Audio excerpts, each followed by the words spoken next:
Film की शुरुआत में सेकेंड वर्ल्ड वॉर का समय दिखाया गया है, जब नाजी सेना हार के कगार पर थी और फिनलैंड के उत्तरी क्षेत्र लाप्लैंड से पीछे हट रही थी। लेकिन पीछे हटते समय नाजी सोल्जर्स ने अपने रास्ते में बड़े पैमाने पर तबाही मचाई। वो गांव को जला रहे थे, लोगों को मार रहे थे और जो भी कीमती चीजें मिलती थी उन्हें लूट रहे थे। अगले सीन में हम एक बूढ़े आदमी को देखते हैं जिसका नाम अतामी है। वो एक फिनिश कमांडो है और गोल्ड माइनर है, जो लाप्लैंड के इलाकों में अपने घोड़े और वफादार कुत्ते के साथ सोने की खोज में लगा होता है। वो जंग को दूर से देख सकता है, लेकिन उसमें उसकी कोई दिलचस्पी नहीं होती।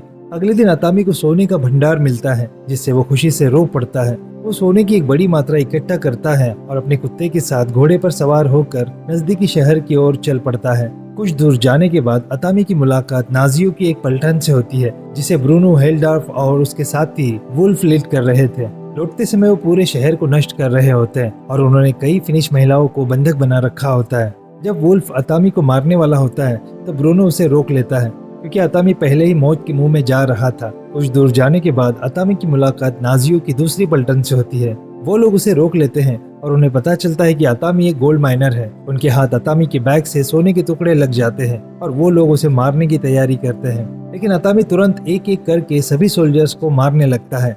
बंदूक की आवाज सुनकर ब्रूनो को शक होने लगता है। जब वो वहां जांच करने आता है तो पाता है कि उसके सारे साथी मारे जा चुके हैं। ब्रूनो एक मरते हुए सैनिक के पास से अतामी का एक सोने का टुकड़ा पाता है और वो लोग उसे लूटने के लिए उसके पीछे जाते हैं। वो उस पर फायरिंग करते हैं, लेकिन कुछ दूर जाने के बाद रुक जाते हैं। अतामी वहां से भाग निकलता है, लेकिन थोड़ी दूर जाने के बाद उसके घोड़े का पैर एक लैंडमाइन पर पड़ जाता है, जिससे लैंडमाइन ब्लास्ट हो जाता है।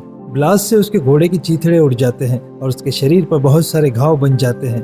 नाजियों को अपनी तरफ आता हुआ देखकर अतामी सारे सोने को इकट्ठा करने लगता है। जब वुल्फ उसे मारने वाला होता है तो अतामी जानबूझकर एक लैंडमाइन को विस्फोट कर देता है। सारे सैनिक उस पर गोलियां चलाने लगते हैं, लेकिन अतामी किसी तरह वहां से भाग निकलता है। ब्रूनो अतामी का पीछा करने के लिए सैनिक भेजता है, लेकिन सारे सैनिक लैंडमाइन में फंसकर मारे जाते हैं।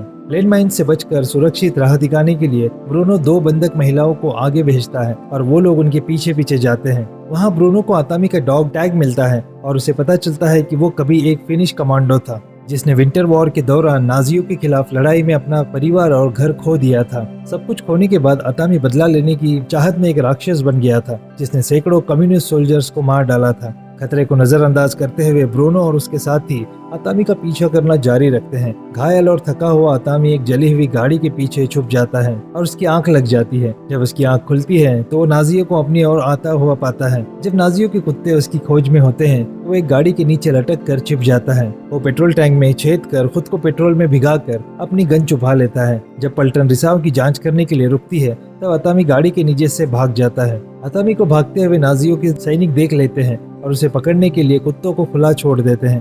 कुत्तों से बचने के लिए अतामी खुद को आग लगा देता है। सारे सैनिक उस पर फायर करते हैं, लेकिन अतामी किसी तरह से झील में कूद जाता है। ब्रूनो अतामी की सतह पर आने का इंतजार करते हुए झील में सोल्जर्स को भेजता है, लेकिन अतामी पानी के अंदर उनकी गर्दन काट देता है और गर्दन से निकलने वाली हवा को सांस लेने के लिए इस्तेमाल करता है। अतामी झील की दूसरी ओर पहुंच जाता है और वुल्फ ये देखकर उस पर गोलियां बरसाने लगता है। अतामी एक सैनिक की बॉडी को अपने पीछे रखकर वहां से भागने में सफल हो जाता है। अतामी के जाने के बाद ब्रूनो उसके कुत्ते को पकड़ लेता है और उसे पकड़ने के लिए एक प्लान बनाता है। दूसरी तरफ अतामी को पता चलता है कि उसके शहर को नाजियों ने जला दिया है, इसलिए वो एक गैस स्टेशन में रात गुजारने की सोचता है। कुछ समय बाद अतामी अपने कुत्ते की आवाज सुनकर उसके पास चला आता है। वो देखता है कि उसकी गर्दन पर एक जला हुआ डायनामाइट लगा हुआ है। अतामी कुत्ते को बचा लेता है, लेकिन डायनामाइट के ब्लास्ट से वो बेहोश हो जाता है। जब उसे होश आता है तो वो अपने पास ब्रूनो को पाता है। ब्रूनो, वुल्फ और टैंक ड्राइवर शुडजे अतामी को गैस स्टेशन की साइन बोर्ड से लटकाकर फांसी लगा देते हैं। वो लोग उसका सोना लेकर उसे मरने के लिए छोड़कर चले जाते हैं। सबके चले जाने के बाद अतामी अपनी चोटों को स्टेशन के साइन बोर्ड से निकले एक लोहे के बार पर टिका देता है, जिससे वो फांसी से बच जाता है। हालांकि वो बेहोश हो जाता है और अभी भी रस्सी से लटका होता है।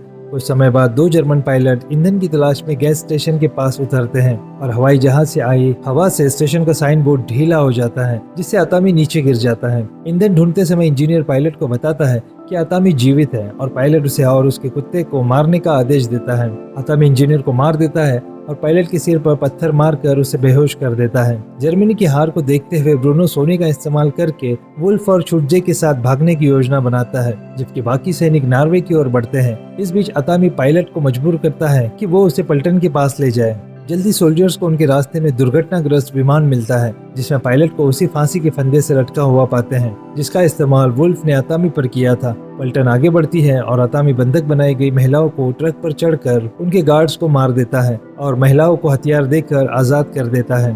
अतामी उस ट्रक के ड्राइवर को मार देता है और एनो उस ट्रक को अपने कब्जे में ले लेती है, जिससे अतामी ब्रूनो के टैंक पर कूद जाता है, जबकि महिलाएं दूसरे ट्रक में बाकी सोल्जर्स को मार देती हैं। वुल्फ को टैंक से बाहर खींचकर अतामी उसकी पिटाई करता है। वुल्फ उससे अपनी जान की भीख मांगता है, इसलिए वो उसे महिलाओं के ऊपर छोड़ देता है। फिर अतामी ब्रूनो का पीछा करता है। प्लेन के पास पहुंचने के बाद ब्रूनो शुर्जे को मार देता है और पायलट के साथ भागने की कोशिश करता है। अतामी प्लेन पर गोलियां चलाकर पायलट को मार देता है और उड़ते प्लेन पर अपनी कुल्हाड़ी मारकर चढ़ जाता है। कई मुश्किलों के बाद अतामी प्लेन के अंदर घुसने में कामयाब हो जाता है। ब्रूनो और अतामी के बीच एक तगड़ी फाइट होती है जिसमें ब्रूनो उस पर भारी पड़ता है। वो उसे स्टैटिक लाइन से मार मार कर घायल कर देता है, लेकिन अतामी अभी भी जिंदा होता है। जब ब्रूनो उसे फिर से मारने ही वाला होता है तो अतामी तेजी से स्टैटिक लाइन को पकड़ लेता है और उसे बम से जोड़कर दरवाजे से छोड़ देता है, जिससे ब्रूनो की मौत हो जाती है। पायलट की मौत हो जाने पर प्लेन नीचे गिरने वाला होता है, जिसे देखकर अतामी खुद को प्लेन से बांध लेता है और प्लेन एक बड़े दलदल में क्रैश हो जाता है। दूसरी तरफ एनो की कमांड में महिलाएं वुल्फ और जर्मन टैंक को एक फिनिश लाइन के पास लेकर जाती है, जो ये देखकर हैरान रह जाते हैं। अगले सीन में हम अतामी को देखते हैं जो अभी भी जिंदा होता है। अतामी दलदल से बाहर निकलता है और अपने कुत्ते के साथ फिर से मिल जाता है और वो युद्ध से तबाह हेलसिंकी की ओर बढ़ जाता है। खून से लथपथ और घायल अतामी एक बैंक में जाता है जहां वो काउंटर पर अपने सोने के टुकड़े डाल देता है। सारे लोग जो सूट बूट में होते हैं उसे हैरानी से देख रहे होते हैं। आखिरकार वो पहली बार बोलता है और बैंक क्लर्क से कहता है कि उन्हें बड़े नोटों में बदल दे, क्योंकि बड़े नोट ले जाने में आसानी होती है। अगर आपको ये कहानी पसंद आई है तो वीडियो को लाइक करें, शेयर करें, कमेंट करें और ऐसे ही और वीडियोस के लिए हमारे चैनल को सब्सक्राइब करना ना भूलें। वीडियो में अंत तक बने रहने के लिए आप सभी का दिल से शुक्रिया।